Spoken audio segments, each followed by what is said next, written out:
Araba Octobre kalo tile fɔlɔ san 2025 Denbes TV channel muso ni ce ani yantuma ayo bisimila Denbes TV sanfɛ foli an tan no ban kanbaga na lamɛnbagaw bɛɛ lajɛlen Mali kɔnɔ ani Mali kɔ kan aw ka don kibaru ni o wagati selen san'an ka da se an ka bi kunnafonibaw ma ni ka olu da tulo kan an bɛ aw hakili lajigi k'aw bɛ se k'an dɛmɛ ni kunnafoni kan ni na carili ani ka hakilinaw di hakili lajiyɔrɔ la wali kɔfɛ bi kunnafonibaw minnu b'an bolo ni ka olu da tulo kan dɔw bɛ tali kɛ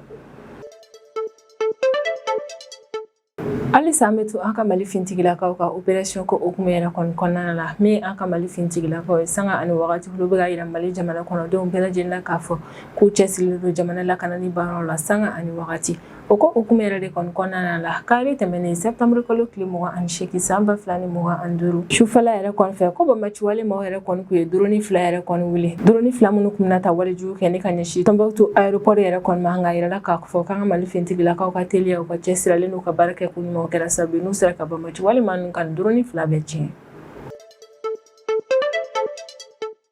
Tɛnɛ tɛmɛnen septembre kalo tile 29 san 2025 an ka Mali premier ministre kɔrɔ dɔ ni o ye Musa Mara yɛrɛ kɔni ale kun bɛ Pôle national de lutte contre la cybercriminalité procureur yɛrɛ kɔni ɲɛma walasa ka se ka kiiritigɛ baaraw yɛrɛ kɔni kɛ a yɛrɛla k'a fɔ ko procès yɛrɛ kɔni senfɛ parquet général o kɔni ye laɲini kɛ ko kiiritigilamaw yɛrɛ kɔni ka Musa Mara kɔnɔna san 2 kaso kɛli yɛrɛ de kɔnɔna min kɔni ye Musa Mara ale ka liberté provisoire ko yɛrɛ kɔni juge olu y'o rejeté kabini ko daminɛ yɛrɛ kɔnɔna ko octobre kalo tile 27 nata in na san 2025 Musa Mara ale ka procès yɛrɛ kɔni kun bɛ tiɲɛ don ko fɔlen in na. Kunu tarata septembre kalo tile 30 san 2025 Niger jamana ɲɛmaa ni o ye général Abdourahmane Tiani yɛrɛ kɔni ale kunbɛnra an ka Mali frontière fanga ɲɛmaa fɛ n'o ye son excellence le général d'armée Assimi Goïta ye aéroport international Modibo Keïta la ni nin yɛrɛ kofɔlen bɛ senu yɛrɛ de kɔni o ye an ka Mali jamana kɔnɔna yɛrɛ kɔni a yɛrɛla k'a fɔ ko min ye Niger jamana ɲɛmaa ale kɔni nana teriya ale ni baara visite de la an ka Mali jamana kɔnɔna na.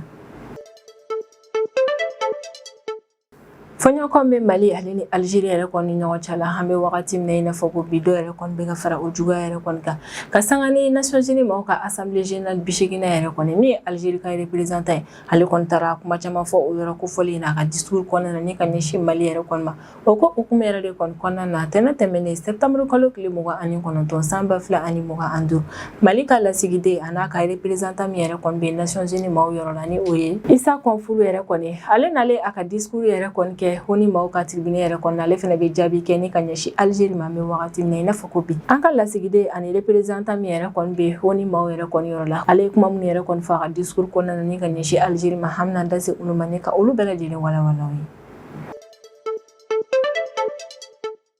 Kari tɛmɛnen septembre kalo tile 28 san 2025 capitaine Ibrahim Traoré ni ale de ye Burkina Faso jamana ɲɛmaa ale y'a tiɲɛtigiya k'a fɔ ko août kalo laban yɛrɛ kɔnɔna k'olu ye Côte d'Ivoire ka fonctionnaire 6 yɛrɛ kɔni minɛ u ka dugukolo kan ko wa an bɛ wagati min na i n'a fɔ ko bi ko Côte d'Ivoire ka nin fonctionnaire 6 nin yɛrɛ kɔni bɛ olu Burkina Faso autorité maaw ka bolo kan ni kɔni bɛ kɛ wagati dɔ la o y'a sɔrɔ kabini août kalo laban wagati min ye Côte d'Ivoire kunnafonidilaw ye olu kun bɛ ka Burkina Faso maaw yɛrɛ kɔni ɲaki kosɛbɛ k'u ye Côte d'Ivoire ka fonctionnaire dɔw yɛrɛ kɔni minɛ kari dɔw ne min ye capitaine Ibrahim Traoré ale y'a tiɲɛtigiya k'a fɔ ko tiɲɛ yɛrɛ kɔni don Côte d'Ivoire ka nin fonctionnaire ninnu bɛ olu bolo Burkina Faso jamana kɔnɔna na.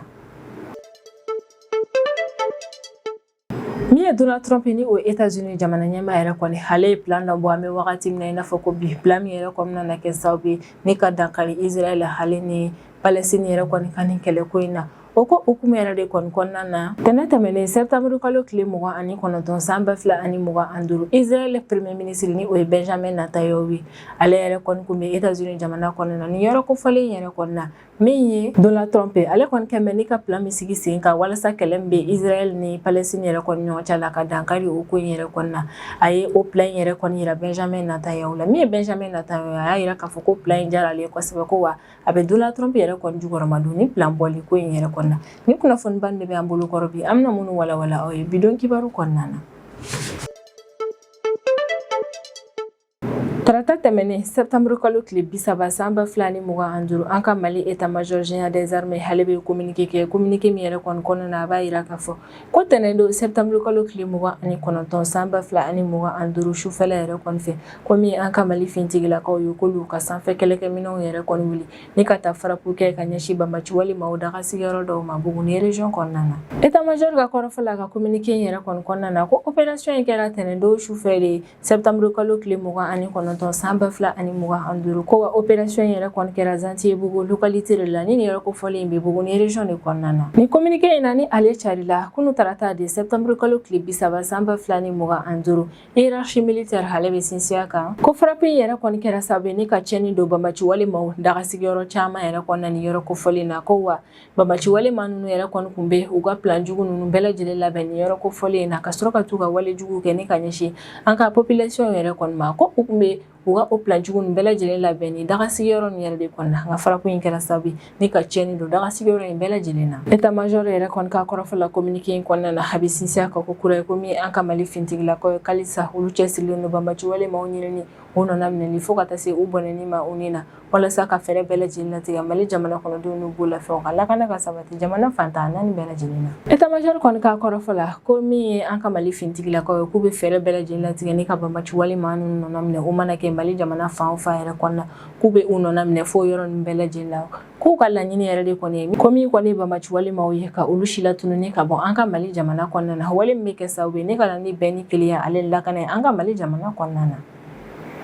Halisa an bɛ to ni an ka Mali fintigilakaw yɛrɛ kɔni ka opération ko hukumu yɛrɛ kɔni ye ko kari tɛmɛnen septembre kalo tile 28 san 2025 sufɛla yɛrɛ kɔni fɛ komi an ka Mali fintigilakaw ye olu ye Banbaci walimaw ka attaque dɔ yɛrɛ kɔni bali min kun bɛna kɛ ni ka ɲɛsin Tombouctou aéroport yɛrɛ kɔni ma k'an ka Mali fintigilakaw sera ka Banbaci walima ninnu ka nin attaque yɛrɛ kɔni bali ni Banbaci walimaw ka drone fila yɛrɛ de kɔni gosilen ni ka tiɲɛni don a la. An ka Mali état-major général des armées hale ni kunnafoniya in yɛrɛ kɔni lase communiqué la min carila tɛnɛ tɛmɛnen septembre kalo tile 29 san 2025 wa communiqué in kɔnɔna na état-major bɛ sinsiya kan komi an ka Mali fintigilakaw ka sanfɛ kɛlɛkɛminɛnw yɛrɛ kɔni ko olu ye Banbaci walima ninnu ka drone fila yɛrɛ kɔni kunbɛn ni ka tiɲɛni yɛrɛ kɔni don a la tiɲɛni kɛcogo ɲuman na wale min yɛrɛ kɔni bɛ se ka kɛ sababu ni drone yɛrɛ kɔni tɛ se ka baara kɛ bilen. Ni opération yɛrɛ kɔni bɛ tali kɛ an ka Mali fintigilakaw ka cɛsiri baaraw yɛrɛ kɔni na walasa ka se ka Mali jamana yɛrɛ kɔni lakana hiérarchie militaire hale bɛ foliba kɛ ni ka ɲɛsin an ka Mali fintigilakaw ma kɛrɛnkɛrɛnnenya la minnu sen donna ni opération in na a b'u fo u ka teliya hali n'u ka baarakɛ ko ɲuman yɛrɛ kɔnɔna ni opération in senfɛ ka da kan k'u ka teliya n'u ka baarakɛ ko ɲuman yɛrɛ de kɔni kɛra sababu ye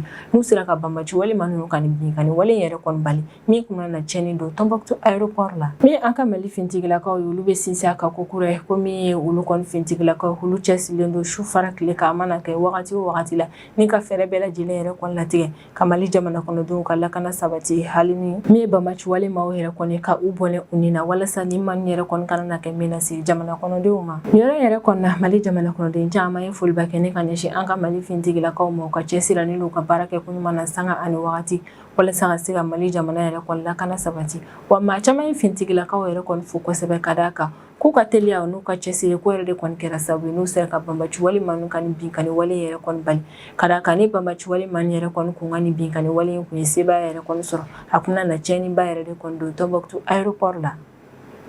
An bɛ wagati min na i n'a fɔ ko bi min ye Musa Mara ni ale ye an ka Mali premier ministre kɔrɔ dɔ yɛrɛ kɔni halisa ale kɔni datugulen bɛ to an ka Mali jamana kɔnɔna na tɛnɛndon septembre kalo tile 29 san 2025 Musa Mara ni ale an ka Mali premier ministre kɔrɔ dɔ yɛrɛ kɔni ale kun bɛ pôle national de lutte contre la cybercriminalité procureur yɛrɛ kɔni ɲɛma affaire ko dɔ hukumu kɔnɔna na wa yirala k'a fɔ ko min ye Musa Mara ka avocat ni o ye maître Mutaga Tall yɛrɛ kɔni ni procès kɛyɔrɔ in yɛrɛ kɔni na ale ye laɲini kɛ kiiritigilamaw yɛrɛ kɔni fɛ ko min ye liberté provisoire ye ka u kɔni di Musa Mara yɛrɛ kɔni ma ko nka kiiritigilamaw kɔni ye u ban ne ka liberté provisoire de ye ni premier ministre kɔrɔ in ma hakilila jiginna août kalo tile fɔlɔ tɛmɛnen de san 2025 min ye Musa Mara ye mandat de dépôt yɛrɛ kɔni dara ale kan ka da kan ko bisigi a bɛ ka kɛ k'a fɔ ko nin ma ko fɔlen a ye an ka jamana état yɛrɛ kɔni ma kutu tiɲɛ diɲɛmɔgɔ ye a yirala k'a fɔ ko procès kɛyɔrɔ in yɛrɛ kɔni na ko procès in mɛnna kosɛbɛ ka da kan débat yɛrɛ kɔni cayara procès kɛyɔrɔ in na wale min yɛrɛ kɔni kɛra sababu ye ni min ye kiiri wɛrɛw yɛrɛ kɔni u ma se se ka tigɛ don ko fɔlen na kiri tigilamaw yɛrɛ kɔni tilalen Musa Mara ka dossier ko fɔlen yɛrɛ kɔni examen yɛrɛ kɔni kɛla o kuncɛli wagati yɛrɛ kɔni min ye parquet général ye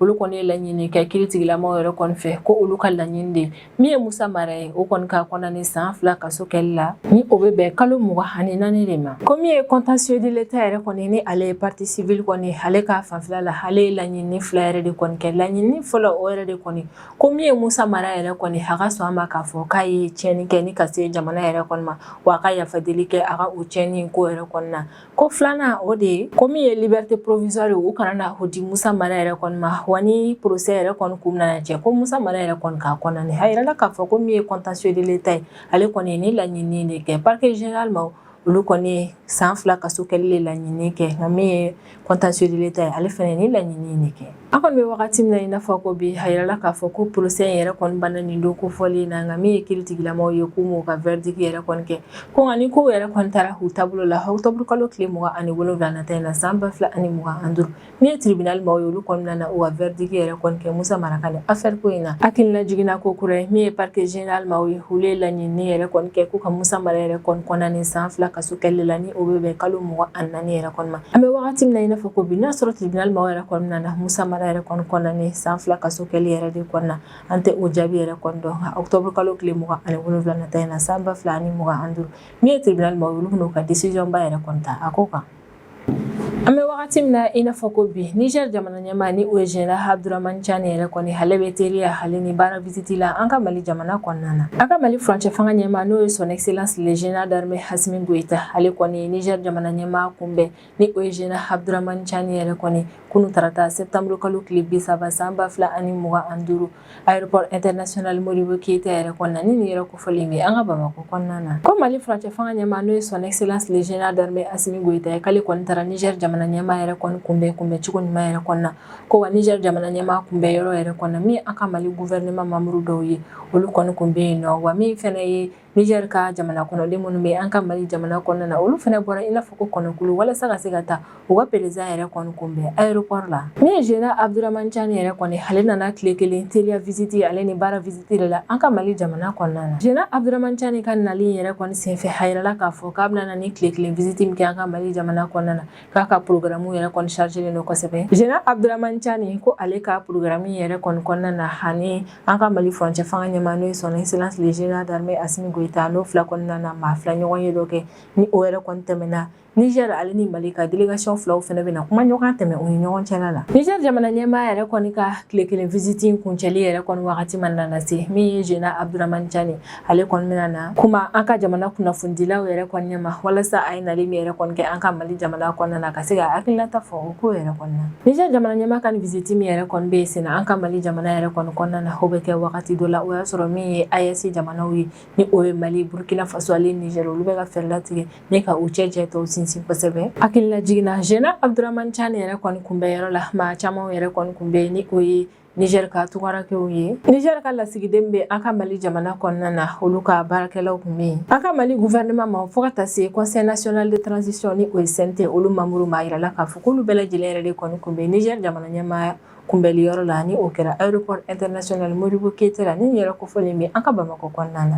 ko Général Abdramane Tchani kunbɛnyɔrɔ yɛrɛ kɔnɔna min yɛrɛ kɔni ye cérémonie o kɛra o yɔrɔ kofɔlen na cérémonie min yɛrɛ kɔni kɔnɔna na Niger ale ni Mali jamana olu kɔni ka hymne national yɛrɛ kɔni kalanna o kɔfɛ u sɔrɔla ka AES hymne national fɛnɛ kalan o tilalen kunbɛli cérémonie yɛrɛ kɔni baara la a yirala k'a fɔ ko Général Abdramane Tchani ni son excellence le général d'armée Assimi Goïta u kɔni fila taara pavillon présidentiel yɛrɛ kɔni yɔrɔ la ni yɔrɔ kofɔlen bɛ aéroport kɔnɔna na walasa u maa fila ka se ka kuma ɲɔgɔnya tɛmɛ u ni ɲɔgɔn cɛla la o yɛrɛ de kɔni tɛmɛlen kɔfɛ jamana ɲɛmaa fila ni yɛrɛ kɔni u kunda palais présidentiel kan min bɛ Kuluba de min ye Général Abdramane Tchani ni ale de Niger jamana ɲɛmaa ale kɔnɔna na tile kelen teriya ale ni baara visite yɛrɛ kɔnɔna an ka Mali jamana kɔnɔna na wali yɛrɛ kɔni b'a yira Mali ale Niger jamana kɔnɔdenw na k'a fɔ ko min ye Niger ale ni Mali ye k'u kɔni bɛ fɛ ka u cɛ tɔw sinsin kosɛbɛ sisan an bɛ tɛmɛ an ka jamana kɔfɛ kibaruyaw ye o kɔnɔna na an bɛ taa États-Unis jamana kɔnɔna na fɔɲɔgɔn fɔɲɔgɔnkɔ min bɛ Mali ale ni Algérie yɛrɛ kɔni ɲɔgɔn cɛ la kan bɛ wagati min na i n'a fɔ ko bi fɔɲɔgɔnkɔ in yɛrɛ kɔni kuma taara se fo Nations Unies maaw yɛrɛ kɔni ka tribune na wagati tɛmɛnenw yɛrɛ kɔni na Algérie ale yɛrɛ kɔni ka représentant min bɛ Nations Unies maaw yɛrɛ kɔni yɔrɔ la o ka discours min yɛrɛ kɔni kɛra Nations Unies maaw yɛrɛ kɔni ka tribune yɛrɛ kɔni na o ka discours yɛrɛ kɔni kɔnɔna na a ye kuma caman fɔ ni ka ɲɛsin an ka Mali jamana yɛrɛ kɔni ma o ko hukumu yɛrɛ de kɔni kɔnɔna na tɛnɛn tɛmɛnen septembre kalo tile 29 san 2025 an ka Mali lasigiden ale ni Mali représentant min yɛrɛ kɔni bɛ Nations Unies maaw yɔrɔ la ni o ye son excellence monsieur Issa Konfuru yɛrɛ kɔni ale fɛnɛ ye a ka discours kɛ nin don kofɔlen yɛrɛ kɔni na Nations Unies maaw ka tribune yɛrɛ kɔni na an ka représentant yɛrɛ kɔni ka discours yɛrɛ kɔni kɔnɔna na a ye jaabi kɛrɛnkɛrɛnnen kɛ ni ka ɲɛsin Algérie ka représentant yɛrɛ kɔni ka wagati tɛmɛnen kumaw ma Issa Konfuru yɛrɛ kɔni ka kɔrɔfɔ la ko Algérie yɛrɛ kɔni ye jaabi min kɛ ni ka ɲɛsin Mali yɛrɛ kɔni ma o ni tribune yɛrɛ kɔni na u ka discours yɛrɛ kɔni senfɛ ko Algérie ka maaw yɛrɛ kɔni o discours min yɛrɛ kɔni kɛ ko kɛra sababu ni ka ale tigɛ Algérie la kosɛbɛ ka d'a kan ko Algérie ka maaw yɛrɛ kɔni ye kuma minnu fɔ o bɛɛ lajɛlen accusation ni attaque yɛrɛ dɔrɔn de ni ka ɲɛsin Mali yɛrɛ kɔni ma ko ka sɔrɔ ko yɛrɛ kɔni kɛra cogo min na a tɛ k'i sinsin o ka yɛrɛ kɔni a bɛ ka kuma lamara ka Mali attaque dɔrɔn a y'a yira k'a fɔ ko problème min bɛ Mali ale ni Algérie ni ɲɔgɔn cɛ la an bɛ wagati min na i n'a fɔ ko bi ko problème yɛrɛ kɔni sigin bɛ fɛnba fila yɛrɛ de kɔni kan ko wa o problème sigin bɛ fɛnba fila minnu yɛrɛ kɔni kan k'alisa o problème yɛrɛ kɔni ma se ka ɲɛnabɔ ko fɛnba fila nin yɛrɛ kɔni ye jumɛn ye ko fɔlɔ ko ye Algérie da donni de ye sanga ani wagati an ka Mali jamana kɔnɔna ko yɛrɛ kɔnɔna ko ka sɔrɔ olu tɛ a ɲɛsira la wa Mali tɛ jɛn ni a ye k'a man ka cogoya si la Algérie ale k'i da don Mali jamana kɔnɔna ko yɛrɛ kɔnɔna filanan o ye Algérie ale Mali ka drone min yɛrɛ kɔni gosi mars kalo tile 31 tɛmɛnen su ni ka dugu jɛ avril kalo tile fɔlɔ yɛrɛ kɔnɔna Tinzawatène mara yɛrɛ kɔni kɔnɔna na ko problème filanan o kɔni o de ye ka d'a kan Algérie ale ye Mali ka drone de gosi ko ni problème ba fila de bɛ Mali ale ni Algérie ni ɲɔgɔn cɛ la an bɛ wagati min na i n'a fɔ ko bi wa ni problème ni si ma se ka ɲɛnabɔ ko ɲani Algérie fɛnɛ ka ni i da don ni problème ko in yɛrɛ kɔnɔna fɛrɛ ka latigɛ a ka se ka ɲɛnabɔ yɛrɛ ko Algérie bɛ ka nin ta kɛ attaque de ye o ni tribune na tuguni baara de kɔnɔna an ka ni ambassadeur a bɛ laɲiniba fila de kɛ Algérie kɔni fɛ ko komi ni problème fila min bɛ Mali ale ni Algérie ni ɲɔgɔn cɛ la ni Algérie ale kɔni bannen don u ka sigi ka fɔ kɛ ko in yɛrɛ kɔnɔna ale ni u ka ko in yɛrɛ kɔni bɔ u ni ɲɔgɔn cɛ la ko ale kɔni bɛ laɲiniba fila de kɛ Algérie fɛ laɲini fɔlɔ o de ye ko Algérie ka représentant min yɛrɛ kɔni bɛ Nations Unies maaw yɛrɛ kɔni yɔrɔ la ko o représentant in k'a fɔ Algérie autorité maaw yɛrɛ kɔni u ka sɔn Cour internationale de justice maaw ka se ka kiiri tigɛ olu ni Algérie ni ɲɔgɔn cɛ la Algérie ka kɛwale in na ni o de ye a ye Mali ka drone min yɛrɛ kɔni gosi wagati tɛmɛnenw na komi Algérie a ka yamaruya yɛrɛ kɔni di Cour internationale de justice maaw ma u ka se ka nin kiiri tigɛ in kɛ an ka Mali lasigiden kɔni y'a yira k'a fɔ ko Cour internationale de justice ko kɔni ye kiiribulon ɲuman ye wa nin kɛlɛ min yɛrɛ kɔni bɛ Mali ale ni Algérie ni ɲɔgɔn cɛ la ko nin kiiribulon kofɔlen yɛrɛ kɔni bɛ se ka nin kiti tigɛ cogo ɲuman yɛrɛ kɔni na ko yɛrɛ de kɔni na yanni Algérie k'i ban kititigɛ in yɛrɛ kɔni ma Cour internationale de justice yɛrɛ kɔni ma k'a ka sɔn o ko ma an ka Mali ka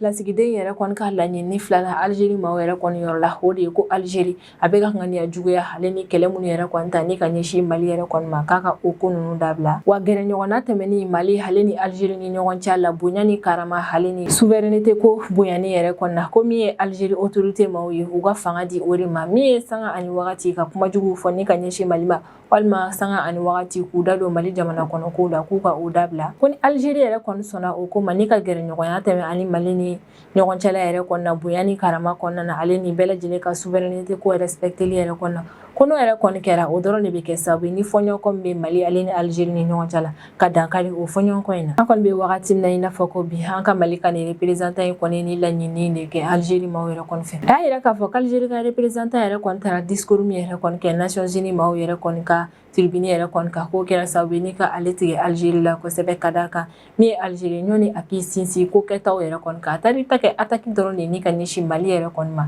o ni tribune yɛrɛ kɔni na o de la a y'a yira k'a fɔ ko ni Algérie kɔni bɛ fɛ ka i nɔbɔ nin ko in yɛrɛ kɔni na ka se k'a yɛrɛ lajɛ ko Mali kɔni taara plainte min tigɛ Algérie yɛrɛ kɔni kama Cour internationale de justice yɛrɛ kɔni na ko Algérie ka na u ka kiiri yɛrɛ kɔni tigɛ o yɔrɔ in na min ye k'a fɔ k'a k'i ban ka taa nin kiiribulon yɛrɛ kɔni na k'a fɔ ko Cour internationale de justice maaw tɛ se ka nin kiiri tigɛ ani Mali ni ɲɔgɔn cɛ la k'a ka o dabila ko a ka sɔn a ma Cour internationale de justice ma o ka nin kiiri yɛrɛ kɔni tigɛ ka d'a kan ko Cour internationale de justice kɔni ye kiiribulon ɲuman ye min yɛrɛ kɔni kɔnɔna na Mali bɛ se ka na n'a ka dalilu ye wa Algérie fana bɛ na n'a ka dalilu ye n'o yɛrɛ kɔni kɛra ni kiiribulon ma nin yɛrɛ kɔni b'a lajɛ ni min yɛrɛ kɔni bɛ tiɲɛ kan o bɛ se ka o ko fɔ an ka Mali ka représentant kɔni ye nin déclaration min yɛrɛ kɔni kɛ Nations Unies ma o yɛrɛ kɔni ka tribune na o b'a yira diɲɛmɔgɔ bɛɛ lajɛlen la k'a fɔ ko min ye Mali yɛrɛ kɔni k'ale ka laɲini yɛrɛ de kɔni fɔɲɔgɔnkɔ mana na tɛmɛ ani jamana wɛrɛw ni ɲɔgɔn cɛ la ka fɔɲɔgɔnkɔ in yɛrɛ kɔni ɲɛnabɔ ni kiiritigɛ yɛrɛ kɔni ko wa Mali ka laɲini de fɛnɛ ye jɛɲɔgɔnya bɛ tɛmɛ ani jamana wɛrɛw ni ɲɔgɔn cɛ la o jɛɲɔgɔnya in yɛrɛ kɔni ka kɛ Mali ka souveraineté ko labatoli la ale ni jɛɲɔgɔnya in ka kɛ jɛɲɔgɔnya min yɛrɛ kɔni kɔnɔna na fan fila nin bɛɛ lajɛlen bɛ ɲɔgɔn bonya Kari tɛmɛnen septembre kalo tile 28 san 2025 capitaine Ibrahim Traoré ni ale de ye Burkina Faso jamana ɲɛmaa ale kɔni y'a tiɲɛtigiya nin don kofɔlen na k'a fɔ ko août kalo tɛmɛnen laban wagati yɛrɛ kɔni san 2025 ko min ye Burkina Faso ka volontaire pour la défense de la patrie ni o ye VDP k'olu kɔni ye u bolo da Côte d'Ivoire yɛrɛ kɔni ka fonctionnaire 6 yɛrɛ kɔni ka minnu kun donna Burkina Faso jamana kɔnɔna na capitaine Ibrahim Traoré yɛrɛ kɔni k'a kɔrɔfɔ la k'olu y'u bolo da Côte d'Ivoire ka nin fonctionnaire 6 minnu yɛrɛ kɔni kan k'a kun fɔlen don ko ni maa ninnu bɛ ka baara kɛ structure maa dɔw yɛrɛ de kɔni minnu ka baara bɛnnen don dɛmɛdon de la réfugiés ye ko wagati min Burkina Faso ka finitigiw yɛrɛ kɔni bɛ ni maa ninnu minɛ o y'a sɔrɔ u kun donna Burkina Faso jamana de kɔnɔna na hakilila jiginna août kalo tɛmɛnen laban wagati san 2025 Côte d'Ivoire kunnafonidilaw yɛrɛ kɔni kun bɛ ka kumaw yɛrɛ kɔni caya u ka bɔlɔlɔsira kan o y'a yira k'a fɔ ko min ye Burkina Faso ka autoritéw ye k'olu kɔni ye Côte d'Ivoire ka direction ivoirienne d'aide et d'assistance aux réfugiés et apatrides ni o ye dara yɛrɛ kɔni ko olu ka agent 6 yɛrɛ kɔni bɛ yen nɔ ko Burkina Faso maaw yɛrɛ kɔni u bolo da o agent 6 ninnu kan ko wagati Burkina Faso autorité maaw yɛrɛ kɔni bɛ Côte d'Ivoire ka ni fonctionnaire 6 nin yɛrɛ kɔni minɛ ko y'a sɔrɔ maa ninnu kun bɛ réfugiés dɔw de identifieli mission yɛrɛ kɔni na Côte d'Ivoire ni Burkina Faso frontière yɔrɔ la n'o yɛrɛ kofɔlen bɛ Côte d'Ivoire nord est yan fanfɛla yɛrɛ de kɔni fɛ ko wa Burkina Faso autorité yɛrɛ kɔni kelen ka u bolo da Côte d'Ivoire ka ni agent 6 nin yɛrɛ kɔni kan k'u y'u bɛɛ lajɛlen minɛ ni ka taa ni u ye Burkina Faso faaba la ni o ye Ouagadougou ye kabini wagati jan Côte d'Ivoire ka maaw yɛrɛ kɔni bɛ ka nin kuma in yɛrɛ kɔni fɔ nka kari tɛmɛnen de septembre kalo tile 28 san 2025 Burkina Faso jamana ɲɛmaa ye da don a la o don kofɔlen ni o ye capitaine Ibrahim Traoré yɛrɛ kɔni ka kɔrɔfɔ la ko cɛ yɛrɛ kɔni na ko août kalo laban wagati olu y'u bolo da Côte d'Ivoire ka fonctionnaire 6 yɛrɛ kɔni kan minnu kun bɛ olu ka dugukolo kan wa capitaine Ibrahim Traoré bɛ hakilisigi kuma yɛrɛ kɔni fɔ a bɛ layidu yɛrɛ kɔni ta ko min ye olu ka fintigilakaw ye k'u ye Côte d'Ivoire ka ni agent minɛ wagati min ko a sɔrɔ u kun bɛ Burkina Faso jamana de kɔnɔna na k'olu m'u minɛ k'u to Côte d'Ivoire dugukolo kɔnɔna na capitaine Ibrahim Traoré ka kɔrɔfɔ la ko Côte d'Ivoire jamana yɛrɛ kɔni ka ni fonctionnaire 6 ninnu k'u yɛrɛ kɔni tɛmɛna Côte d'Ivoire frontière la ni ka don Burkina Faso jamana kɔnɔna na ko donnen Burkina Faso ka autoritéw fɛnɛ y'u wele k'u minɛ ko an bɛ wagati min na i n'a fɔ ko bi ko maa 6 ninnu bɛɛ lajɛlen bɛ olu Burkina Faso maaw bolo capitaine Ibrahim Traoré bɛ sinsin a kan a ka kumaw yɛrɛ kɔni kɔnɔna na ko kuma o kuma ni mɔgɔ yɛrɛ kɔni donna Burkina Faso frontière yɛrɛ kɔni kɔnɔna na ka taa ko dɔw kɛ yen nɔ ko o kɔni jatelen don i n'a fɔ espionnage de ko yɛrɛ de kɔni na o maa ninnu yɛrɛ kɔni minɛli a ka kan olu ka o kɛ u bɛ maa ninnu minɛ wa u bɛ u lamɛn kuma min bɛ u fɛ ne ka o fɔ u bɛ u kɔni lamɛn Burkina Faso jamana ɲɛmaa yɛrɛ kɔni bɛ hakililajigi yɛrɛ kɔni kɛ ko ɲani olu yɛrɛ kɔni ka Côte d'Ivoire ka ni fonctionnaire 6 nin yɛrɛ kɔni minɛ ko y'a sɔrɔ kabini wagati tɛmɛnenw na olu kun ye Côte d'Ivoire ka maa dɔw minɛ ko san 2023 septembre kalo wagati Burkina Faso autorité maaw yɛrɛ kɔni Côte d'Ivoire ka gendarme dɔw minɛ ka d'a kan ni maa ninnu kun donna Burkina Faso jamana kɔnɔna na ko wa hali san 2025 juin kalo wagati olu y'u bolo da Côte d'Ivoire ka maa dɔw yɛrɛ kɔni kan k'olu kelen ka ni maa ninnu yɛrɛ kɔni minɛ o kɔfɛ olu tilala ka u labila yɛrɛ kɔni o kuma in yɛrɛ kɔni senfɛ a bɛ fɛ k'a yira k'a fɔ de ko n'a y'a sɔrɔ Côte d'Ivoire yɛrɛ kɔni ka ni fonctionnaire 6 ninnu ko n'u nɔ tɛ ko la u kun nakun tɛ espionnage yɛrɛ kɔni ko bɛɛ lajɛlen k'i hakili sigi min ye olu Burkina Faso maaw ye olu bɛ nin maa ninnu yɛrɛ kɔni labila ko in yɛrɛ kɔni min an bɛ wagati min na i n'a fɔ ko bi olu bɛ sɛgɛsɛgɛli baaraw de la ka d'a kan ni maa ninnu bɛ minɛ wagati min o y'a sɔrɔ u kun bɛ Burkina Faso jamana de kɔnɔna na ko ni don donna olu ka jamana yɛrɛ kɔni kɔnɔna na ka ko dɔw yɛrɛ kɔni kɛ olu bɛ o jate i n'a fɔ espionnage de kabini wagati janw yɛrɛ kɔni na min ye Côte d'Ivoire ka kunnafonidilaw ye sanga ani wagati olu kɔni bɛ ka Burkina Faso maaw yɛrɛ kɔni ɲanki ko min ye Burkina Faso autorité maaw ye k'u kɛmɛ ni ka Côte d'Ivoire ka fonctionnaire 6 yɛrɛ kɔni minɛ nka min kɔni capitaine Ibrahim Traoré ale ye kuma in tiɲɛtigiya don tɛmɛnenw yɛrɛ kɔni na ko min yɛrɛ kɔni ye Côte d'Ivoire ka fonctionnaire 6 ye k'olu ye u bolo da olu yɛrɛ kɔni kan ko wa an bɛ wagati min na i n'a fɔ ko bi sɛgɛsɛgɛli baaraw yɛrɛ kɔni bɛ sen na ni maa ninnu yɛrɛ kɔni nɔ tɛ ko la ka ban ko bɛɛ lajɛlen ka da la k'a fɔ ko min ye olu Burkina Faso maaw ye k'olu bɛ u kɔni labila ni ne bɛ dan sigi an ka bidon kibaru la an b'an kanubaga n'a lamɛnbagaw bɛɛ lajɛlen fo Mali kɔnɔ ani Mali kɔ kan an bɛ aw hakilina jigin k'aw bɛ se k'an dɛmɛ ni kunnafoniya ni kan ni na carili ani k'aw hakilinaw tɛ hakilina jɔyɔrɔ la wale kɔfɛ an b'a fɔ ɲɛna ko k'an bɛn a ɲɔgɔnna wɛrɛ ma